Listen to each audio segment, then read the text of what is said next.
Assalamualaikum warahmatullahi wabarakatuh. Waalaikumsalam warahmatullahi wabarakatuh. Bismillahirrahmanirrahim. Alhamdulillahi rabbil alamin. Wa bihi nasta'inu ala umurid dunya waddin. Wassalatu wassalamu ala asyrafil anbiya'i wal mursalin. Sayyidina wa habibina wa syafi'ina wa qurrati a'yunina wa maulana Muhammadin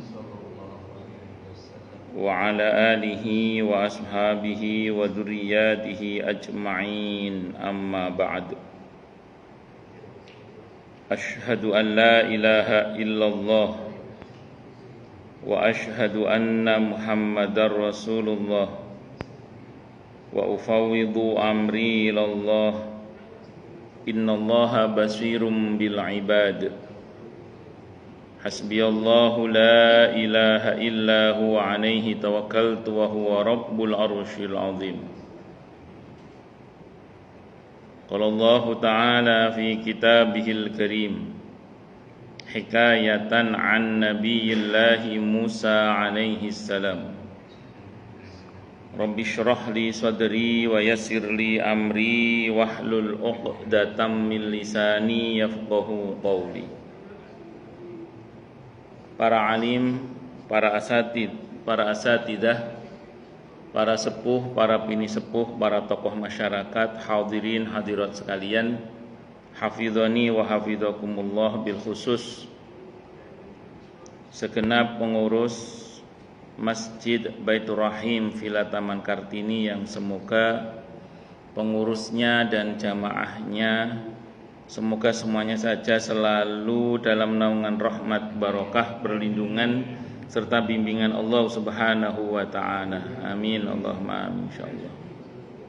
Dan wabil khusus Ustadz Ferry beserta bendaharanya dari garis yang kita doakan semoga beliau beserta timnya Allah anugerahi kemauan dan kemampuan serta kekuatan untuk terus menyebarkan kebaikan. Wabil khusus nanti di Sumatera Allah anugerahi semuanya sehat wal afiyah. Allah mudahkan semuanya sehingga menghadirkan banyak kebaikan dan keberkahan bagi masyarakat, terutama masyarakat yang ada di Sumatera nantinya. Amin Allahumma amin insyaallah. Dan tentu kita doakan juga semoga segenap infak sedekah Bapak Ibu sekalian dari jamaah Masjid Baitur Rahim diterima oleh Allah Subhanahu wa taala sehingga menjadi asbab diselamatkannya pula masyarakat di sekitar di Villa Taman Kartini dan sekitarnya ini. Amin Allahumma amin insyaallah.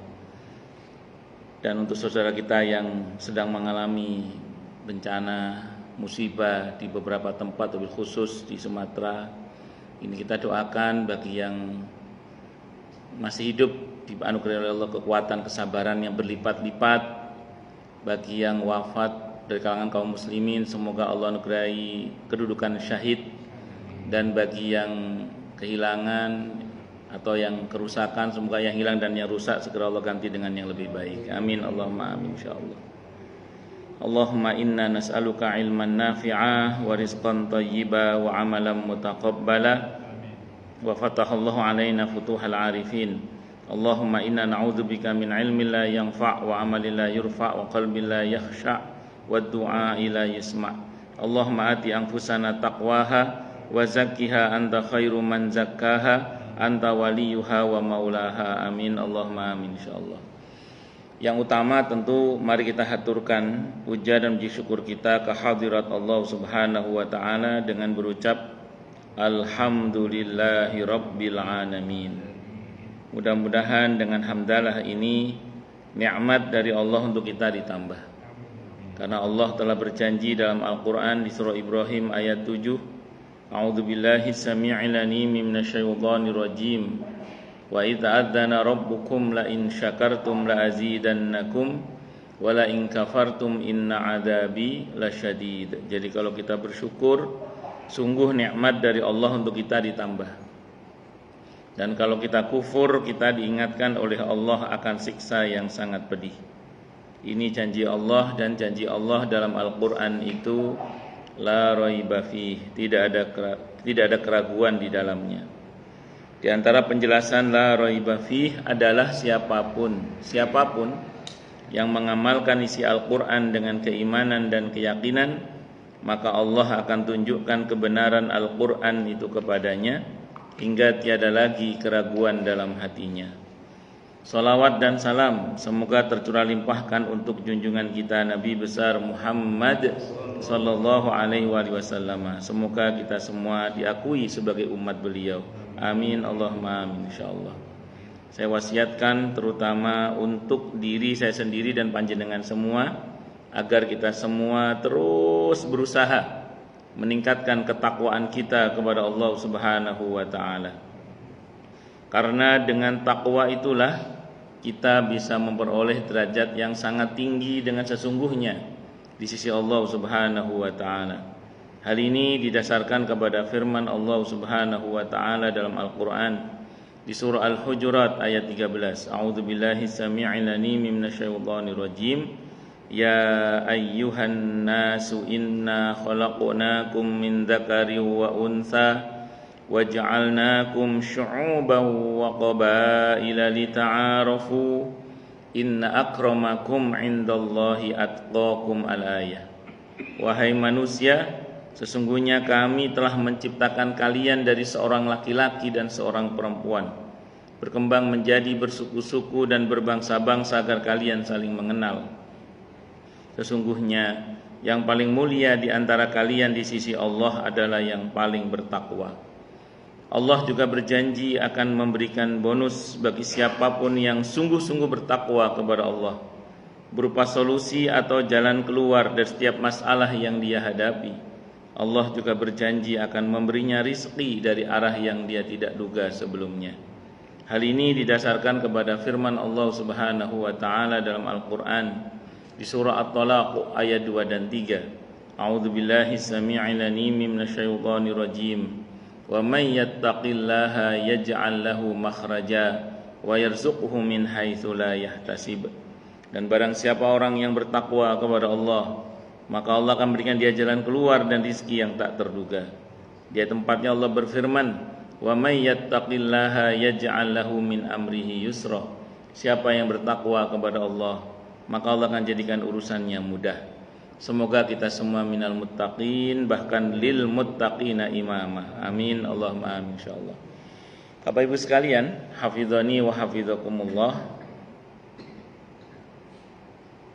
Dalam kitab Tambihul Ghafilin karya Abu Lais As-Samarqandi rahimahullah, beliau mengutip penjelasan Sayyidina Ali bin Abi Thalib radhiyallahu an saat menjelaskan firman Allah dalam Al-Qur'an di surah Hamim As-Sajdah atau surah Fussilat, surah ke-41 ayat 46.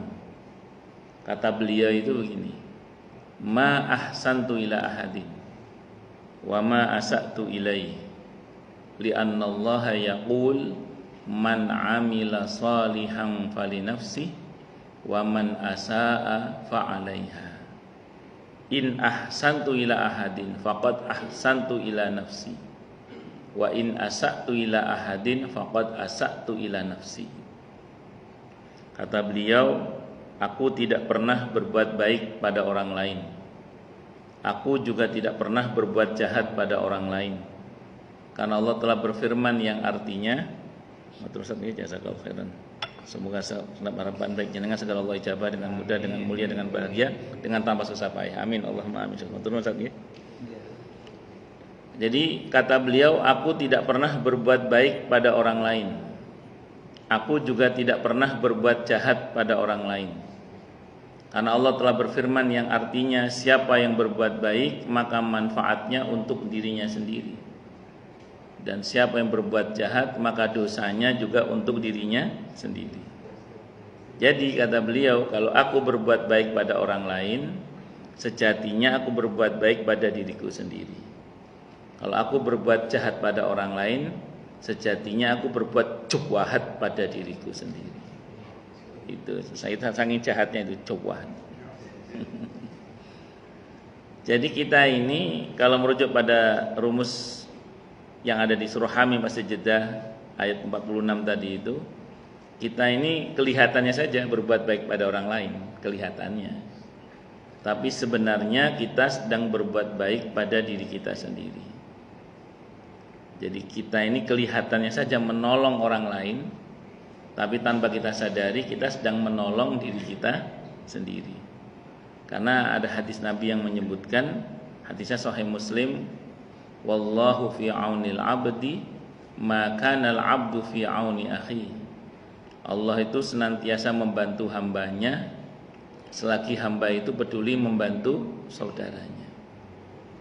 Bahkan ketika dulu kita belajar kitab Ad-Da' wa Dawa karya Ibnu Qayyim Al-Jauziyah rahimahullah, itu dikutip satu riwayat oleh Ibnu Qayyim, ada seorang ulama kalau muridnya datang, tamunya datang, "Syekh, nasihati saya banyak masalah Syekh," gitu.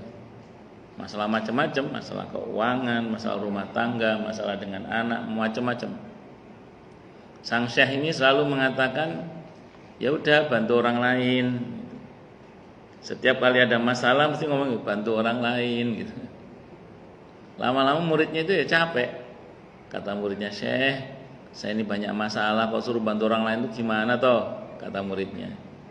Maka kata syekhnya itu, beliau mengatakan, "Loh, kamu enggak percaya apa dengan hadis Nabi yang mengatakan wallahu fi aunil abdi maka al abdu fi auni akhi." Jadi orang itu, Allah itu senantiasa membantu hambanya selagi hamba itu peduli membantu saudaranya.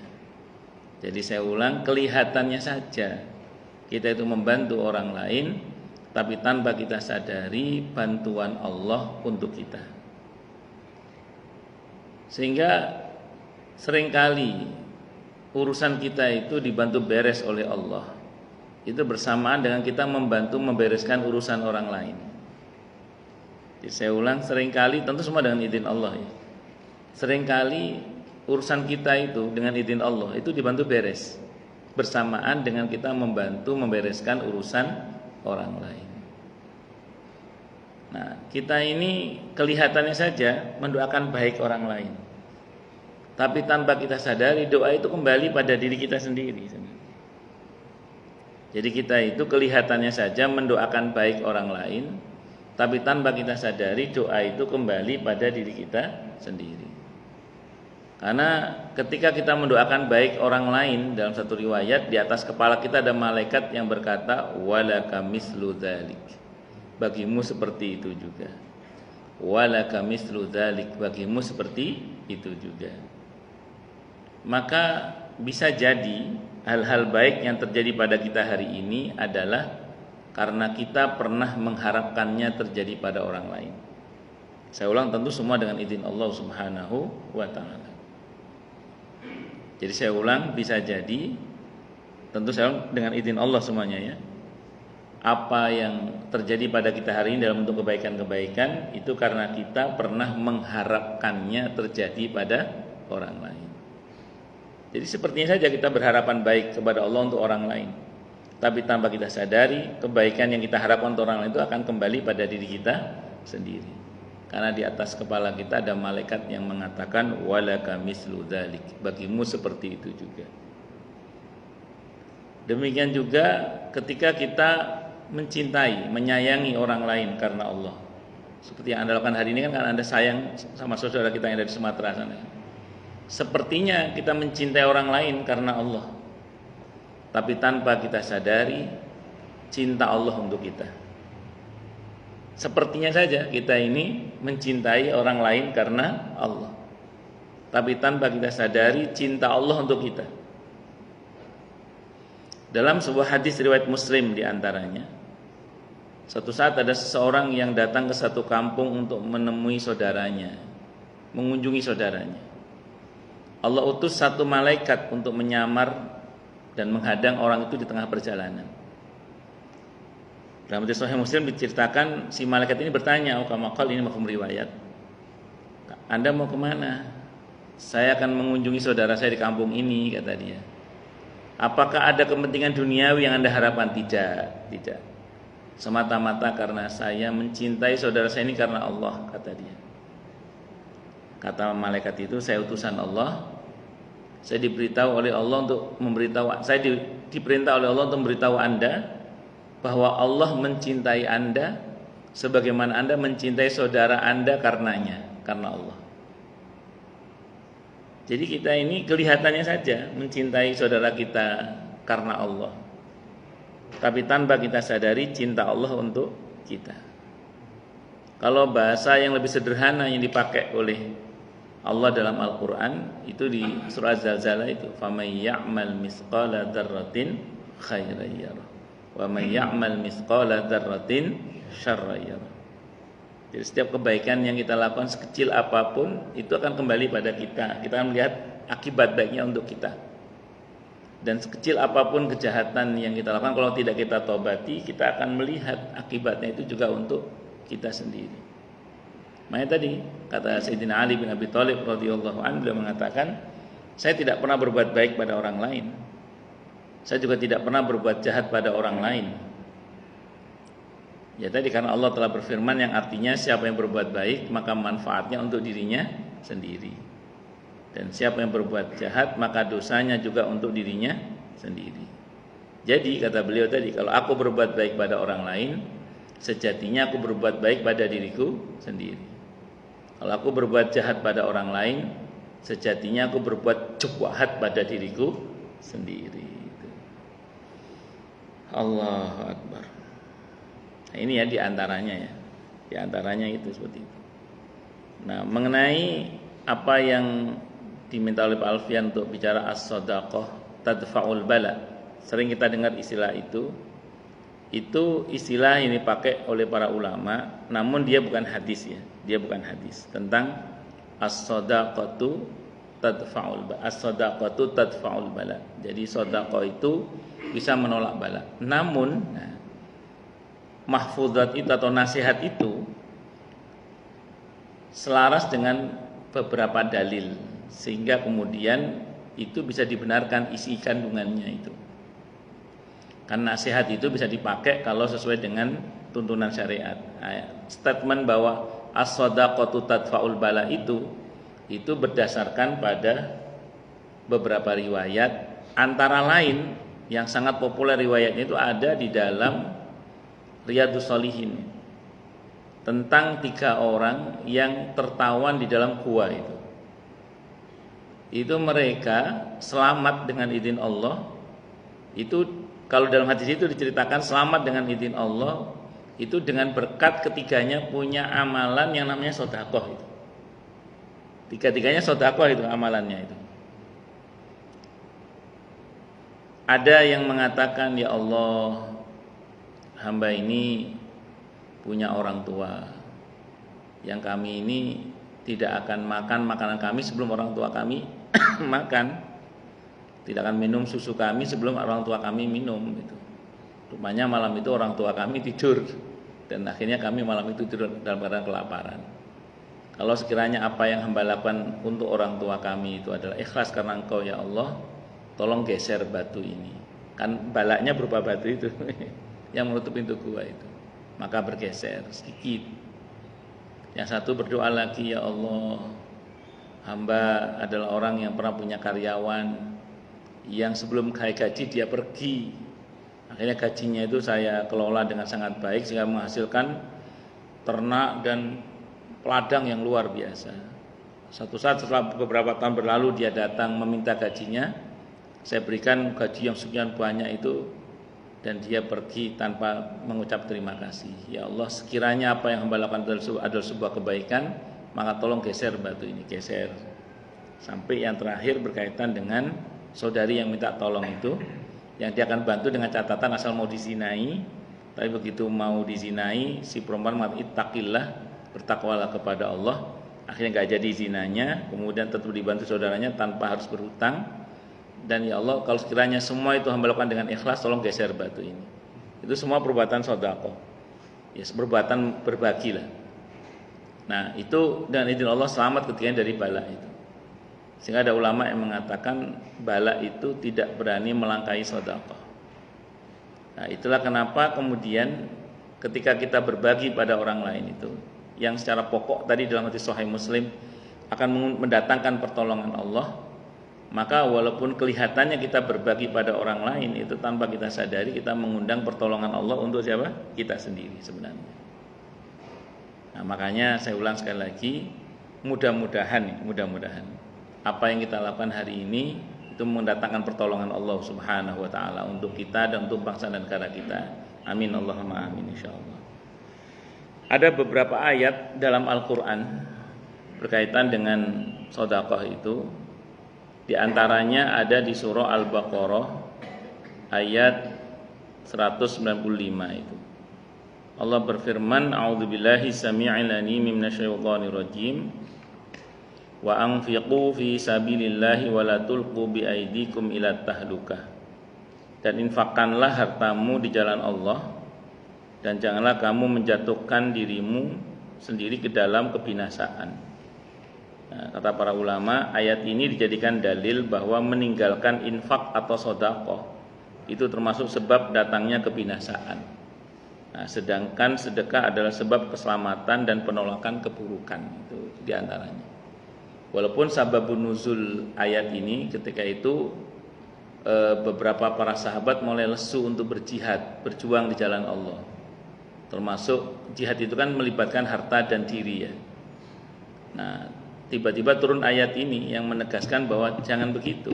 Ayo, angkat kembali pedangmu, dalam arti berjihad, berperang di jalan Allah.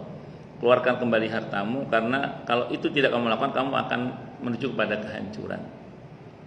Maka bersyukurlah pada Allah bagi siapapun yang masih peduli untuk melakukan apa yang disebut dengan berjuang di jalan Allah ini, dengan hartanya maupun dengan dirinya. Nah, ya, teman-teman dari garis ini dengan harta dan dirinya, insya Allah, alhamdulillah. Karena tidak semua orang bisa melibatkan harta dan dirinya sekaligus. Sebagian mungkin dengan hartanya, karena memang dia berharta, tapi tidak bisa dengan dirinya. Sebagian mungkin dengan dirinya, karena tidak ada harta pada dirinya. Ada yang dengan harta dan dirinya. Maka bersyukurlah pada Allah bagi siapapun yang Allah izinkan untuk bisa berjuang di jalan Allah dengan harta dan dirinya. Makanya kemudian ayat ini disampaikan oleh Allah dalam Al-Quran ini dalam rangka untuk menegur beberapa sahabat yang saat itu sempat lesu, untuk membangkitkan kembali agar mereka mau berjuang di jalan Allah Subhanahu wa taala dengan harta dan dengan diri mereka. Karena dengan itu akan datang banyak pertolongan Allah Subhanahu wa taala. Dan banyaknya pertolongan Allah itu memang didasarkan diantaranya dikarenakan diasbabkan karena perjuangan kita di jalan Allah itu. Maka apa yang jenengan lakukan pada hari ini semoga diterima oleh Allah Subhanahu wa taala sebagai salah satu asbab datangnya pertolongan Allah Subhanahu wa taala. Amin Allahumma amin insyaallah. Kemudian ada firman Allah dalam Al-Qur'an di surah Al-Hadid ayat 18. Allah berfirman, "Innal musaddiqina wal musaddiqati wa aqradullaha qardan hasanan yudha'af lahum." Jadi sesungguhnya orang-orang yang bersedekah baik laki-laki maupun perempuan dan meminjamkan kepada Allah pinjaman yang baik, niscaya akan dilipat gandakan balasannya. Lipat gandaan balasan mencakup dunia dan akhirat, termasuk tertolaknya bala itu, kata para ulama gitu di antaranya. Nah, yang mau saya sampaikan begini sebenarnya. Di dalam Al-Quran orang yang mau bersedekah itu disebut secara khusus sebagaimana orang yang menegakkan sholat, orang yang berjuang di jalan Allah, orang yang banyak berzikir kepada Allah, termasuk wal musaddiqina wal musaddiqat. Apalagi nanti ini berkaitan dengan membantu sesama di sana. Tadi Ustaz Ferry menyebutkan ada pesantren, ada masjid, ada mushola. Terlepas dari bahwa itu insya Allah akan mengandung nilai yang jariah pahalanya insya Allah, yang pahala terus mengalir insya Allah. Yang pasti itu adalah tempat-tempat di mana ada perjuangan di situ di jalan Allah. Mudah-mudahan ini diterima oleh Allah sehingga kemudian mudah-mudahan nanti kita masuk dalam hadis riwayat At-Tirmidzi, hadisnya sahih, Nabi bersabda qamaqal at-tajiru saduqul amin ma'an nabiyyina wasiddiqina wasyuhada. Jadi seorang yang kaya, tajir itu pedagang aslinya. Teman dulu diistilahkan orang kaya itu dengan istilah tajir. Karena dulu pedagang itu kaya dulu. Sekarang masih sih kayaknya Pak ya, masih. Udah. Tapi dengan catatan at-tajirus shaduqul amin. Pedagang yang banyak bersedekahnya. Soduk itu banyak bersedekahnya, tidak sedikit sedekahnya. Terus orang kaya yang banyak bersedekahnya dan amin. Amin itu bisa dipercaya, amanah, enggak khianat. Enggak khianat. Kata Allah, kata Nabi, ma'an nabiyina wasiddiqina wasyuhad. Nanti di akhirat orang yang seperti itu, orang kaya yang banyak membantu itu akan dibersamakan dengan para nabi, para siddiqin dan para syuhada. Nah, pertanyaannya menarik, kok bisa dibersamakan? Para ulama menjelaskan di antaranya nun sewu anjingnya Ashabul Kahfi saja yang membantu perjuangan Ashabul Kahfi nanti masuk surga bersama Ashabul Kahfi. Apalagi ini manusia. Maka kalau kita membantu perjuangannya para nabi dan rasul, termasuk masjid, musola, menuasa tadi itu, atau pesantren, yang notabene adalah isinya adalah perjuangan-perjuangan untuk menyebarluaskan dakwahnya Rasulullah Muhammad sallallahu alaihi wasallam, maka pantas kalau orang-orang yang banyak membantu terutama perjuangan di jalan Allah itu akan dibersamakan oleh Allah bersama dengan para nabi, para siddiqin dan para syuhada. Jadi at-tajirus shaduqul amin ma'an nabiyina wasiddiqina wasyuhada. Semoga kita termasuk di dalamnya. Amin Allahumma amin insyaallah. Para jamaah sekalian, hafizani wa hafizakumullah. Kemudian ada juga ayat dalam Al-Qur'an di surah At-Taghabun. Surah At-Taghabun ayat 16. Allah berfirman di ujungnya, fattaqullaha mastata'tum wa anfiqu khairan li anfusikum. Maka bertakwalah kepada Allah semampu kalian dan infakkanlah atau berinfaklah, itu lebih baik bagi diri kalian. Ya, lebih baik mencakup keselamatan termasuk di dalamnya. Jadi tadi saya ulang, apa yang kita keluarkan itu kan tampaknya saja kita membantu orang lain, tapi tanpa kita sadari itu sedang mengundang pertolongan Allah untuk diri kita sendiri. Makanya Allah itu menegur orang-orang yang menyangka bahwa harta yang dia tahan dan dia kumpulkan itu akan dia kira itu lebih baik bagi dia. Itu ternyata kata Allah tidak. Justru yang betul itu ketika dikeluarkan di jalan Allah Subhanahu wa ta'ala. Dan tentu semua dengan ilmu ya, tidak gegabah juga. Akan tetapi semangat berbagi, menolong orang lain itu saya ulang tadi dalam ayatnya, itu lebih baik khairul li anfusikum. Itu baik untuk diri kalian sendiri sebenarnya. Karena tadi rumusnya, ketika kita berbuat baik walaupun itu kepada orang lain kelihatannya, tapi tanpa kita sadari itu kembali pada diri kita sendiri. Dan kebaikan yang dimaksud kata para ulama itu kebaikan dunia maupun akhirat. Di dunia insya Allah selamat dari aneka musibah, di akhirat selamat dari api neraka insya Allah. Karena Nabi pernah bersabda, selamatkanlah dirimu dari api neraka walaupun hanya dengan sepotong biji kurma. Dengan sedekah maksudnya. Jadi sedekah itu dengan izin Allah bisa menyelamatkan kita bahkan dari api neraka. Ustadz, ada kok kita tahu orang ahli sedekah tapi nyatanya dia masih kena musibah juga. Maka jawabannya sederhana saja. Kalau nggak sedekah mungkin lebih parah lagi ya, kira-kira gitu. lebih parah lagi. Itu seperti itu. Jadi kita memahaminya seperti itu. Karena dan bisa jadi musibah yang terjadi pada kita itu bagian dari cara Allah untuk menyelamatkan kita dari musibah yang lebih besar lagi. Misalnya ada orang mengalami kerugian lah dalam usaha misalnya. Tampaknya memang itu musibah. Tapi bisa jadi di balik itu ada yang Allah lakukan untuk dia itu yang itu ternyata menyelamatkan dia dari kerugian yang lebih besar lagi daripada sekedar kerugian yang ada secara materi tadi itu. Kerugian apa? Kerugian akhirat. Mungkin kalau dia berhasil akan begini begitu, yang itu tidak baik untuk akhirat dia. Maka Allah berikan padanya kegagalan supaya dia selamat dari kegagalan yang lebih besar lagi. Jadi kadang rencana kita itu dihancurkan oleh Allah supaya kita selamat rencana kita itu dihancurkan oleh Allah sebelum rencana kita itu menghancurkan kita sendiri. Jadi kadang rencana kita itu dihancurkan oleh Allah sebelum rencana kita itu menghancurkan kita. Cuman kan kadang kita tidak punya kepekaan sampai ke situ. Kadang orang mengeluh dan mengatakan, perasaan saya sudah tahajud, udah duha, udah zikir, udah wirid, udah sedekah, tapi kok masih ya. Kan gitu kasat mata sering kita ngomong gitu. Padahal di balik musibah yang terjadi itu bisa jadi ada nilai pertolongan Allah tadi. Jadi Allah selamatkan kita dari musibah yang kecil supaya kita selamat dari musibah yang lebih besar.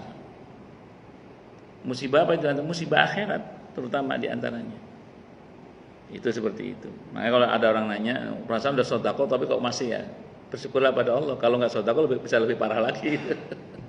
Dan yang kedua bisa jadi musibah yang terjadi itu bagian dari cara Allah untuk menyelamatkan dari yang lebih besar lagi.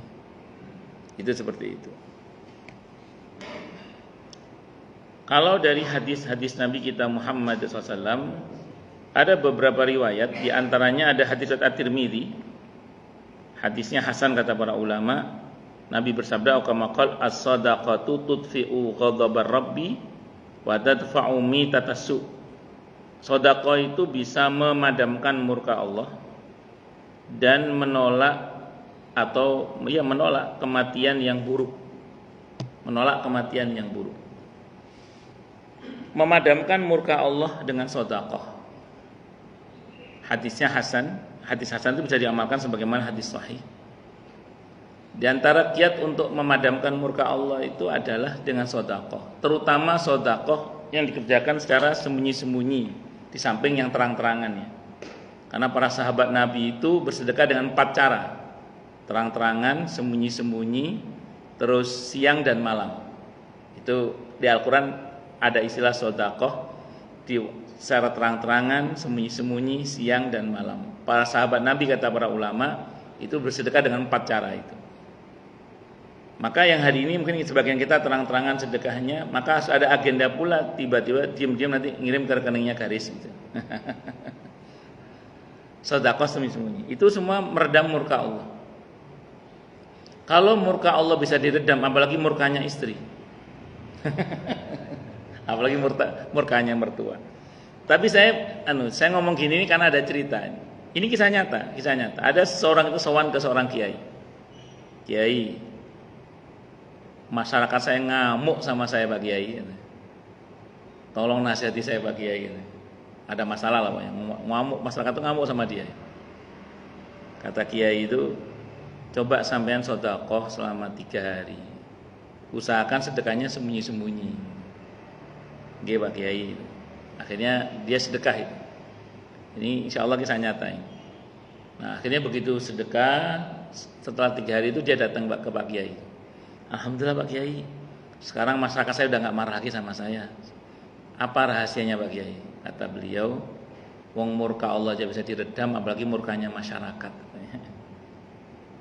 Kalau mau kita teruskan murkanya alam, murkanya laut, murkanya gunung,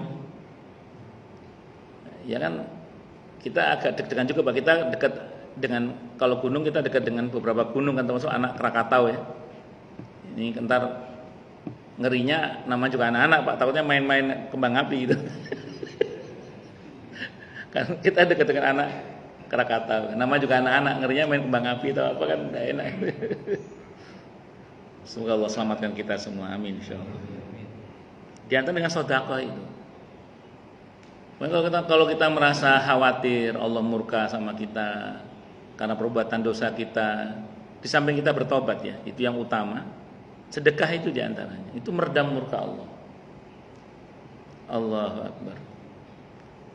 Makanya terus kemudian orang yang dermawan itu dalam Lubabul Hadis sebutkan dekat dengan Allah, dekat dengan surga, dekat dengan manusia, jauh dari neraka. Ini berbanding terbalik dengan orang yang polid pakai dal.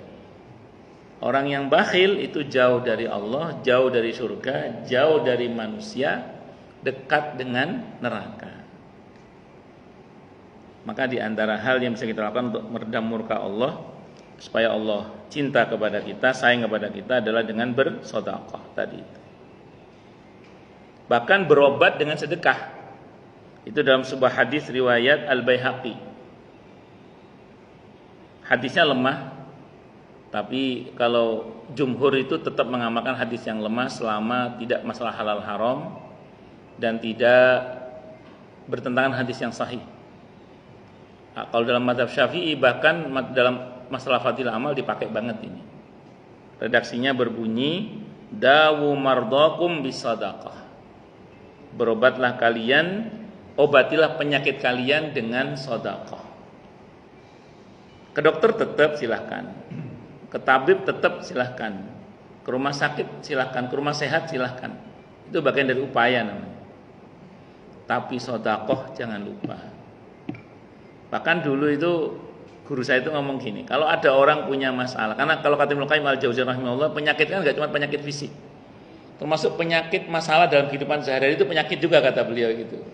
Nah kata beliau satu saat, kata guru saya, orang sowan ke kiai minta doa, terus kemudian pulang sambil ngasih sedekah itu, kata guru saya, bisa jadi doa kiainya nggak makbul sebenarnya itu. Yang makbul itu sedekahnya itu sebenarnya.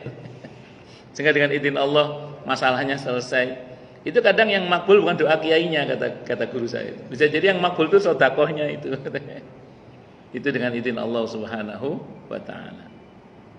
Maka mudah-mudahan dengan sedekah yang panjenengan keluarkan semuanya ini, Allah rahmati kita semua dan Allah sembuhkan segala bentuk penyakit kita. Baik penyakit lahir maupun penyakit batin, penyakit sosial, termasuk penyakit negara ini sembuhnya. Amin insyaallah. Sehingga menjadi negara yang baldatun thayyibatun wa rabbun ghafur. Amin Allahumma amin insyaallah. Karena terasa sekali dengan apa yang terjadi di Sumatera itu, terasa sekali betapa sakitnya negeri ini. Ya, tidak bisa ngomong banyak saya. Selain dari ya begitulah keadaannya sekarang itu. Semoga Allah sembuhkan negeri ini menjadi negeri yang baldatun thayyibatun wa rabbun ghafur. Amin Allahumma amin insyaallah. Allahu akbar. Monggo silakan yang mau tanya dulu. Takutnya banyak pertanyaan. Monggo. Tanya, protes, marah boleh. Ya, oh, nggih. Pak Adi, Pak Sinten, Pak. Ini antara batasan sedekah, hadiah, zakat, wakaf gitu. Itu kan berbeda ya. Karena zakat juga kadang-kadang sedekah. Innama sedekah itu jadi sedekah, zakat, hadiah, kemudian infak, itu batasannya seperti apa? Nah, kemudian musibah musibah besar itu kenapa harus terjadi di Aceh yang memang notabene Serambi Mekah, sedangkan orang yang Kombaran itu aman-aman saja. Di Aceh itu kan banyak ulama yang soleh, banyak pesantren, bahkan disebut Serambi Mekah. Kenapa itu harus dari sana? Kita bisa. Baik. Yang pertama, kalau dalam istilah fikih, sedekah dengan zakat itu dibedakan. Tapi kalau dalam istilah Al-Quran, kadang ada persamaannya. Jadi kalau Bapak nanya dari segi tafsir, tentu zakat itu kadang di Al-Quran menggunakan istilah sedekah, kadang menggunakan istilah infak, kadang juga menggunakan istilah zakat juga itu sendiri. Tapi kalau kita tarik dalam disiplin ilmu fikih, sedekah dan zakat itu tentu berbeda. Jadi kalau zakat itu kan amwalun makhsusatun, itu di fikih gitu. Jadi harta tertentu, itu kalau zakat. Pelakunya tertentu, mustahiknya tertentu, jenis harta juga tertentu, ada batas minimal yang juga tertentu, itu. Terus kemudian dan beberapa hal yang tertentu lah. Itu zakat namanya. Makanya kan tidak semua harta wajib dikeluarkan zakatnya. Dan tidak semua orang bisa berhak menjadi mustahik dalam zakat karena ada ketentuannya. Dan tidak semua orang wajib berzakat karena ada ketentuan untuk menjadi wajib zakat itu. Nah, jadi zakat itu amwalun makhsusatun, harta yang tertentu, serba tertentu lah pokoknya. Itu satu dulu. Makanya kalau ada orang nitip ke masjid ini, pertanyaannya apa? Ini apa Pak? Zakat, infak, sedekah atau apa gitu? Atau fidyah misalnya. Kalau dia ngomong zakat berarti mustahiknya tertentu, tidak semua orang berhak menerima gitu. Tapi kalau sedekah itu terserah niatnya dia untuk siapa. Kalau untuk misalkan hari ini kan untuk yang ada di Sumatera, ya sudah, berarti infaknya atau sedekahnya diarahkan ke sana. Itu satu. Yang kedua, kalau sedekah itu sunnah hukumnya, kalau zakat wajib hukumnya. Dan sedekah itu harus didistribusikan sesuai dengan amanah orang yang bersedekah, kecuali tidak ada pemberitahuan apapun, berarti bebas. Yang penting dibagi gitu aja. Terutama kepada, tadi dikatakan oleh Pak Sufyan, agar sampaikan kepada yang membutuhkan diantaranya. Itu seperti itu. Walaupun kalimat yang membutuhkan itu nanti bias Pak Sufyan itu. Jadi ada teman saya nulis status di Facebook. Di Facebook saya enggak, kalau teman-teman garis saya percaya amanah insyaallah. Ini maksud saya untuk di Facebook ada teman saya gini. Semua gaji saya 100% akan saya serahkan kepada orang yang membutuhkan. Dan saya termasuk orang yang membutuhkan. Itu guyonannya teman saya. Ya macam-macam ya, macam-macam. Tapi tidak, saya yakin insyaallah ini amanah, sehingga insyaallah akan sampaikan kepada masyarakat yang ada di sana, atau sesuai dengan fungsinya, yaitu untuk membantu kemaslahatan bersama dalam hal ini. Itu sedekah. Nah, jadi sedekah itu hukumnya sunnah, bisa umum, bisa khusus, sebagaimana orang yang bersedekah untuk apa amanahnya. Nah, makanya saya kadang kalau ada orang nitip itu, saya bilang, terutama kalau ada kata-kata yatim, saya tawar misalnya, maaf, link saya nggak semuanya yatim, karena saya ngeri juga, karena amanahnya untuk anak yatim. Tidak semuanya linknya yatim, beberapa du'afa, karena bapak ibunya masih ada kan. Mohon izin diperkenalkan nggak? Oh ya boleh Ustaz, nggak apa ya, sudah, saya sesuai amanahnya aja. Karena saya khawatir kalau disempitkan hanya untuk yatim, nanti saya khawatirnya ada beberapa yang tidak yatim ternyata kan. Nah, saya sampaikan apa adanya, tidak semuanya yatim gitu. Sebagaimana dulu pernah juga ada yang nitip misalnya untuk nelayan. Dari Jepang nitip untuk nelayan. Saya mikir sih nelayan di mana kata saya. Akhirnya saya lempar ke daerah Probolinggo, Pak. Itu ada banyak nelayan itu. Saya kirim ke sana aja akhirnya. Dan untuk keluarga nelayan yang tidak mampu. Itu seperti itu. Nah, itu contoh ya di antaranya. Nah, terus kemudian yang kedua, kenapa di sana ya? Saya ingin berangkat dari firman Allah dalam Al-Qur'an di surah Al-Anfal ayat 25. Wattaqu fitnatan la tusibannal ladzina dzalamu minkum khassah. Takutlah kalian pada bencana yang kalau terjadi itu tidak hanya mengenai orang-orang yang zalim saja. Kalau bahasanya Nabi, kalau ada orang yang melobangi perahu jangan didiamkan, tegur, karena kalau tidak yang tenggelam gak cuma dia itu. Nah, jadi mungkin yang melakukan pembalakan liar itu bukan orang hutan. Ya, karena bukan orang hutan karena tapi orang hutan bisa terdampak, termasuk sekitarnya bisa terdampak. Makanya harus ada upaya pencegahan itu. Yang harus mencegah itu yang paling utama adalah sahibul yad, yang punya tangan, yang punya kekuasaan sebenarnya. Nah, kemudian kalau sahibul yad, kalau yad kita tidak punya, ya kita punya apa? Lisan, ya sudah nasihati, diingatkan. Mentok terakhir ingkar dengan hati. Nah, ketika kemungkaran itu tidak pernah diberhentikan, ya tanggung resikonya memang. Itu sunnatullah, Pak, sunnatullah. Jadi kalau kemungkaran itu didiamkan, maka sunnatullahnya ya seperti itu. Maka bersyukurlah kita kepada Allah kalau masih ada orang yang mencereweti kemungkaran itu. Gimana? Supaya tidak terjadi musibah yang besar yang akan berdampak ke kanan kiri, depan belakang, atas bawah tadi itu, Pak. Itulah fungsinya namanya amar ma'ruf nahi mungkar. Nah, saya nggak tahu di sana bagaimana, tapi yang kita lihat secara kasat mata yaitu akibat dari kerusakan yang dibuat oleh segelintir orang yang berdampak kepada kanan kiri, depan belakang, atas bawah dan seterusnya itu. Itu sudah menjadi sunnatullah, Pak. Dan kalau sudah musibah datang itu nggak lihat-lihat itu apa rumahnya Pak Kiai, rumahnya bajingan, apa ini pesantren, apa ini gereja, nggak peduli dia. Ya ngono itu seperti itu. Nah, itu seperti itu. Jadi itu sunnatullah sudah Allah bangun dalam surah Al-Anfal ayat 25. Karenanya kemudian itulah pentingnya beramar ma'ruf nahi mungkar. Itu seperti itu. Wallahu alam bisawab. Ngaten Bang nggih. Kita ini bersyukur loh kepada Allah. Di Jakarta dan sekitarnya ini boleh dikata hampir semua masjid, hampir semua mushola itu hidup. Paling enggak sholat 5 waktunya lah, paling enggak. Maaf ya, kalau kita ke daerah Pak, tidak semua masjid di daerah itu hidup, bahkan sholat 5 waktunya. Gak usah ngomong kajiannya, ngomong sholat 5 waktunya. Ya, monggo ini muhasabah buat kita. Jangan-jangan ini, ya, jangan-jangan aja ini muhasabah aja sih.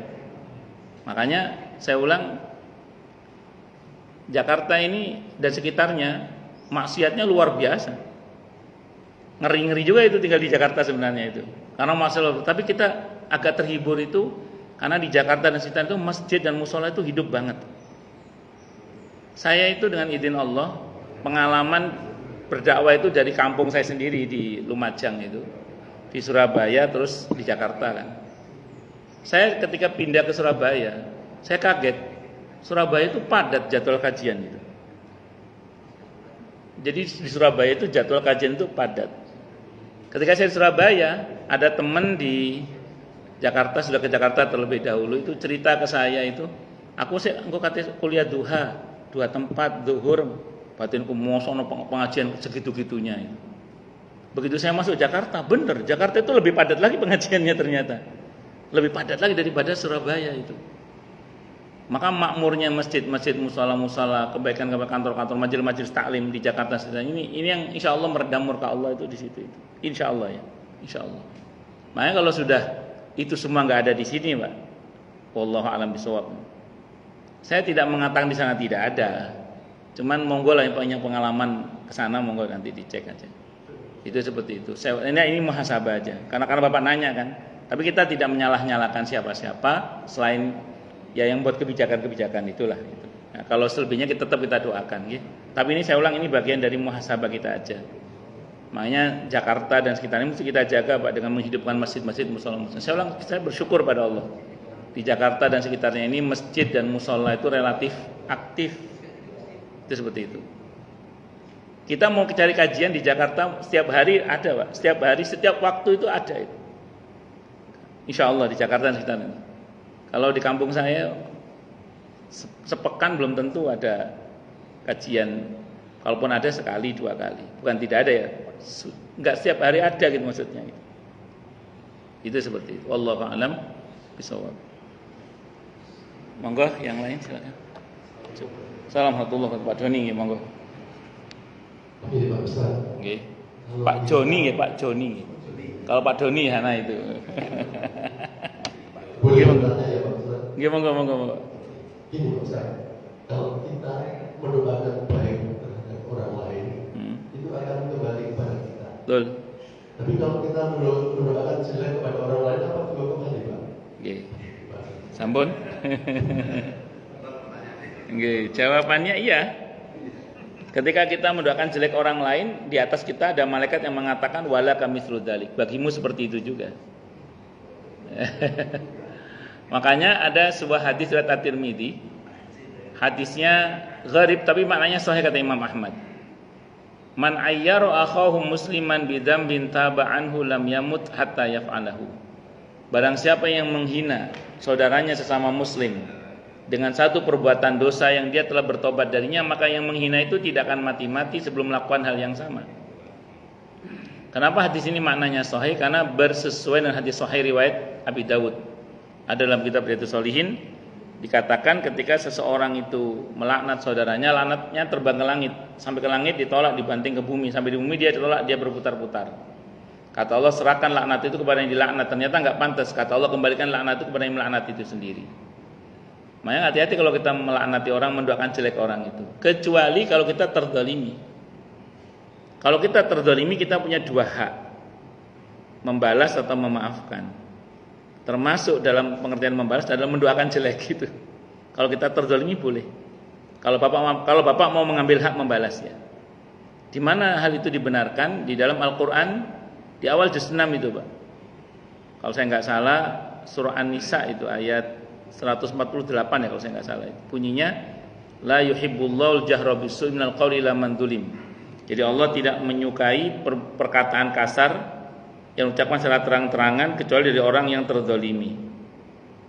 Jadi misuh ya bagian dari ucapan kasar yang sebenarnya enggak boleh diucapkan itu, tapi kalau kita sebagai orang yang terzalimi kita punya hak untuk melakukan hal itu. Sebentar ya. Ini ada di surah An-Nisa ayat 148 itu. La yuhibbullahul jahra bis-su'i minal qawli laman dzulim. Makanya yang kita takutkan ketika kita menzalimi orang lain adalah takutnya dia mengadu kepada Allah dan aduannya membuat kita sengsara. Nauzubillahi minasyaitonir rajim. Nah, ngoten nggih? Allah alam bisawab. Monggo yang cukup nggih. Kita tutup dengan hamdalah. Alhamdulillahirabbil alamin. Semoga kajian kita bisa bermanfaat, mubarakah fi dini wa dunya wal akhirah untuk kita, keluarga kita dan seluruh umat Islam semuanya, dan mudah-mudahan kita semua dijadikan oleh Allah sebagai orang-orang yang sukses dunia akhirat, selamat dunia akhirat, bahagia dunia akhirat, dan dipermudah setiap urusan kita oleh Allah fi dini wa dunya wal akhirah. Semoga Allah limpahkan hidayah selalu untuk kita, semoga Allah tingkatkan selalu hidayah untuk kita, dan semoga Allah berikan hidayah untuk siapapun yang melihat kita. Subhanakallahumma bihamdika asyhadu an la ilaha illa anta astaghfiruka wa atubu ilaik. Sallallahu alaihi Muhammad wa ala alihi wasallam. Saya mohon maaf. Assalamualaikum warahmatullahi wabarakatuh. Waalaikumsalam warahmatullahi wabarakatuh. Oke, sami-sami.